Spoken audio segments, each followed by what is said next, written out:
Minutos. Tiene la palabra el diputado Ope Paquet. Y antes de comenzar, diputado, disculpe, reitero el silencio que corresponde por respeto al orador. Muchas gracias, señor presidente.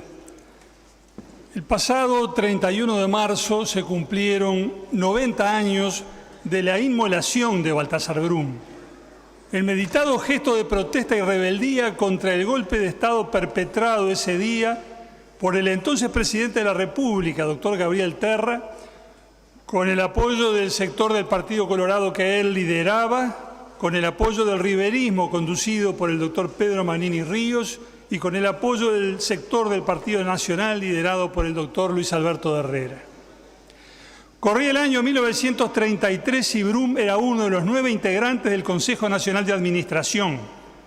En el Ejecutivo bicéfalo, esa era la expresión que se usaba, que establecía la Constitución entonces vigente, la de 1917, el Consejo era el órgano colegiado competente en materias económicas y sociales, mientras los asuntos de defensa, seguridad y relaciones exteriores eran de resorte de la Presidencia de la República.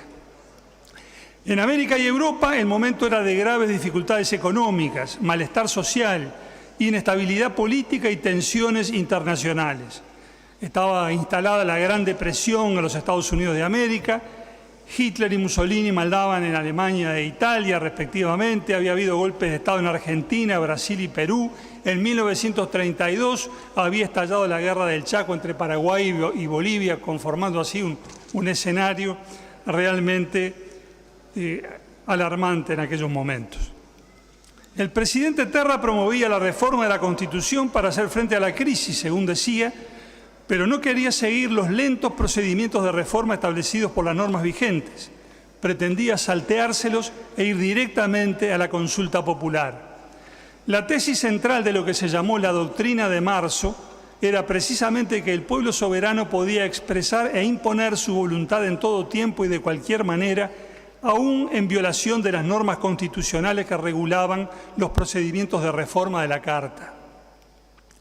No podemos dejar de señalar que la refutación jurídica de la doctrina de marzo fue realizada por el doctor Luis Arco Ferrand, profesor de Derecho Constitucional de nuestra Facultad de Derecho.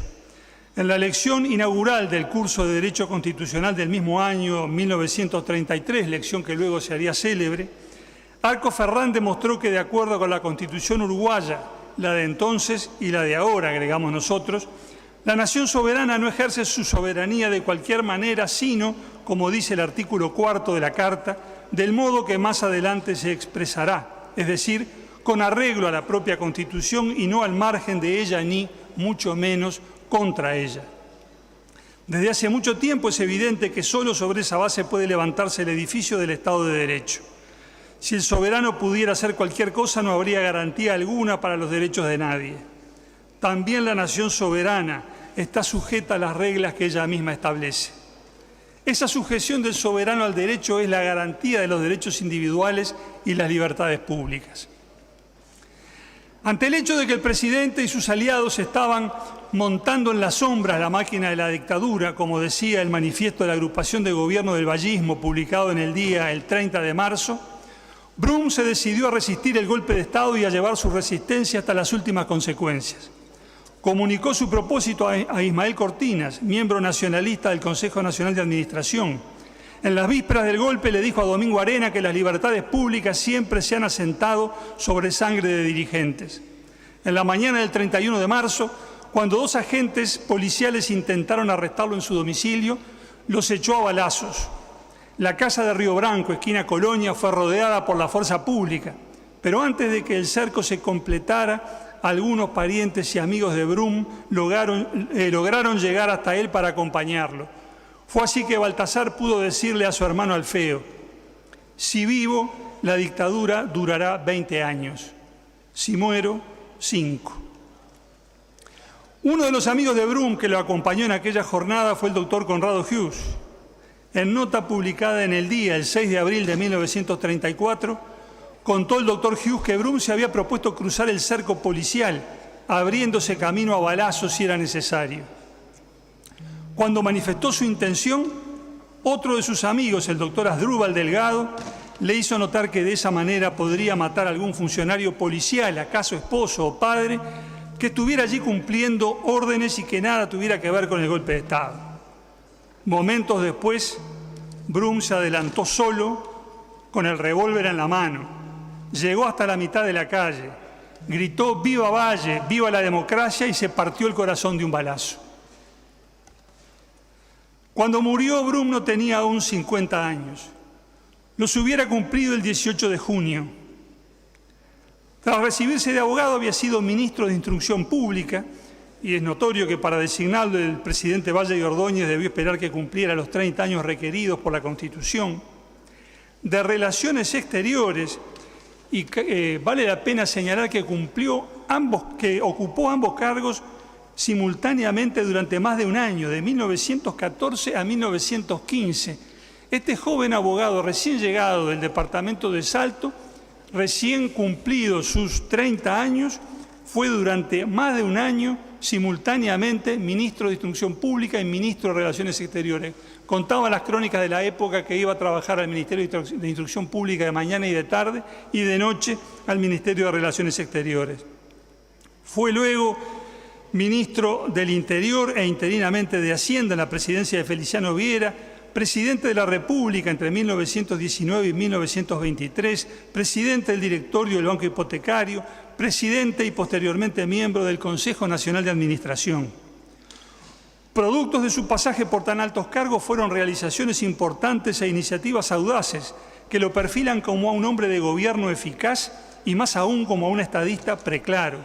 Pero no podemos detenernos hoy en la consideración de esa rica faceta de la personalidad de Brum que nos llevaría por áreas tan distintas como la enseñanza secundaria y universitaria, cuya completa gratuidad aseguró, los derechos políticos y civiles de la mujer, que postulaba en un proyecto de ley del año 1921, el arbitraje amplio en las relaciones internacionales, la primera ley de zonas francas que tuvo el país, sancionada en 1923, pero habiéndose presentado el proyecto del año anterior, la lucha contra el proxenetismo e incluso la inauguración de la estatua de Artigas que luce en la Plaza Independencia, que tuvo lugar el último día de su mandato, el 28 de febrero de 1923. También fue muy intensa su actividad en el plano partidario. Fue convencional y miembro del Comité Ejecutivo Nacional del Partido Colorado por varios períodos, así como director del diario El Día por más de un lustro. Asumía naturalmente todas las responsabilidades que en aquellos tiempos eran casi inherentes a la actividad política. Los diferendos personales a veces subían de tono y en aquellos años derivaban a lo que se llamaba el campo del honor. Brum se batió a duelo varias veces, en 5 ocasiones, resultando ileso en todas ellas. En suma, Baltasar Brum dedicó su vida a la política. Fue, en la más cabal acepción de la expresión, un político profesional. Sus convicciones eran radical y apasionadamente democráticas y vallistas. Las defendió y luchó por ellas con honradez, con dedicación y con brillo. Fue hombre de partido, identificado con su colectividad política, miembro de sus órganos, participante regular en sus trabajos y en sus sesiones, y que llegó al punto de que cuando se proclamó su candidatura a la presidencia del Consejo Nacional de Administración, dijo que iría allí a cumplir con el programa de su partido y que si en algún momento se le solicitaba la renuncia, se comprometía ante la convención a presentarla de inmediato. Y finalmente, cuando en una hora crucial sintió que el sacrificio de su vida podía ser útil para la República, aquello de si vivo la dictadura durará 20 años, si muero 5, ofrendó esa vida sin vacilar. En los años 30, la inmolación de Brum hizo vibrar de emoción a los jóvenes vallistas de entonces. Más de 40 años después, en otro mundo, en otro Uruguay, pero otra vez bajo una dictadura, su ejemplo convocaba a los jóvenes vallistas de mi generación que procurábamos el restablecimiento democrático. Su sacrificio, pues, no fue en vano. Su gesto perduró, desprendiéndose de las concretas circunstancias históricas en las que surgió, para brillar más allá de su época con la luz de las acciones heroicas y abnegadas. Pero la dictadura quedó atrás, felizmente, y Uruguay vive hoy el período de vigencia plena de las instituciones democráticas más extenso de su historia. Y entonces cabe preguntarnos, ¿qué nos dice hoy la figura de Baltasar Brum. Vivimos tiempos que son para algunos de desencanto de la democracia.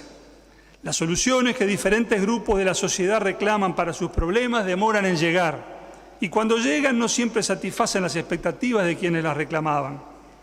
La frustración y el enojo se dirigen contra los dirigentes y los partidos políticos, acá y en todas las democracias del mundo. Se llega a poner en tela de juicio la honestidad, la dedicación y la idoneidad de quienes en las campañas electorales suscitan entusiasmos que luego no logran mantener. Y esto es grave, porque la confianza popular es el cimiento sobre el que se apoyan las instituciones democráticas. Los políticos somos los mediadores entre la ciudadanía y las instituciones del Estado. Para que los ciudadanos confíen en las instituciones, deben confiar en quienes las conducen. No se nos exige hoy, por fortuna, que nos inmolemos. La democracia no es épica, como se ha dicho. Pero sí se nos exige que actuemos con decencia y decoro en la función pública y con verdadero compromiso en la defensa de los ideales que proclamamos. Antes de ser un mártir de la democracia, Brum fue un dirigente político ejemplar en este sentido al que nos venimos refiriendo, y es esa ejemplaridad la que queremos destacar hoy. Fue ejemplar por su talento, por su dedicación y laboriosidad, por la integridad con la que decía lo que pensaba y luchaba sin claudicaciones por la realización de sus ideas. Se podrá estar de acuerdo o no con las ideas de Brum, con las ideas del vallismo. Se podrá estimar de una u otra manera su decisión de quitarse la vida para encender la resistencia contra el golpe de Estado. Pero lo que nadie podrá negarle a Baltasar Brum es la autenticidad de su compromiso radical con los ideales que proclamaba, la fidelidad a sus convicciones hasta el último instante de su vida. Murió con la palabra democracia en sus labios, la coherencia total entre su discurso y su acción política. Es con estas conductas claras y rectas de los gobernantes que se fortalece la confianza de la ciudadanía en las instituciones democráticas. Es desde esta perspectiva que la figura de Baltasar Brum sigue brillando hoy, 90 años después de su inmolación heroica. ¡Viva Baltasar Brum! Muchas gracias.